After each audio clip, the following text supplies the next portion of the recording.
All right, what we're going to go through now is the rack positioning of your hand, placement of the bell, where it should be. I know that a lot of people struggle with this because it can be uncomfortable to get it in this position, excuse me. So from here, the rack position, the wrist should be straight, and that's where a lot of people go wrong. They'll have the wrist bent back, or they're carrying it way out here like this. That's going to put a tremendous amount of pressure on your wrist and your shoulder. So we want to make sure we get in proper position. Here, nice and tight, the wrist straight. It will put a lot of pressure on your wrist here. The bell will lay against it, so it can be uncomfortable.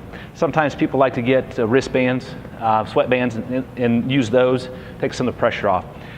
His knuckles at the top here, right under his chin, nice and tight, right through the midline. Another thing where people struggle with is they don't tuck their elbow, so it can be a little odd. As you get a heavier bell, you're not going to be able to support it way out here. You're really going to have to force your elbow into your rib cage and tuck that bell nice and tight. Looks pretty good from there. You can use your other hand to counterbalance as the weight gets heavier if you need to, because then you can go into a squat position from here. Now, as he gets a bigger bell also, it's going to be laying here, back here on his bicep and forearm, and that's going to be the starting position, or the rack position for the kettlebell. The next one we're going to jump into, and this one's more challenging, you may not see it as much, and you'll probably use a lot lighter weight, is we're going to use the bottom up press. So we'll go ahead and get you in that position. Yep. Bottom up press, it's going to use a tremendous amount of shoulder stability, shoulder strength, and also forearm, wrist, hand. This is a great activity to develop all those components. And also core.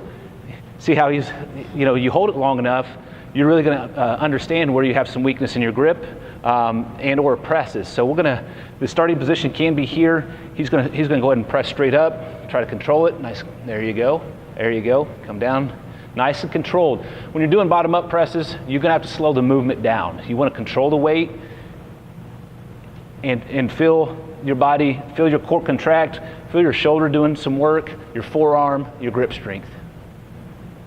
Good, that's good. So those are a great way to add some variety to your workouts, develop forearm strength, develop shoulder stability and shoulder strength. One other position you'll see a lot of, and this will be for goblet squats. I'm gonna let you go ahead and hold it here. For goblet squats, we hold it at the horn. We call these position is the horns of the kettlebell. So this is a typical position you'll see a lot of people start with goblet squats. We can flip this. Some people, especially females, holding on to this, may want to hold the kettlebell in a different pattern. You can flip the weight around and hold it from here. For some people, this is going to be a little bit easier to do, feels more comfortable because they can control the weight. When you hold on to those horns, their grip strength may start to fail with that. So you can flip it around. You can hold it from the horns that way, or you can pop. And you can also, another way that I've showed people is right like this. This is just another variance if people are struggling holding onto the horns for goblet squats.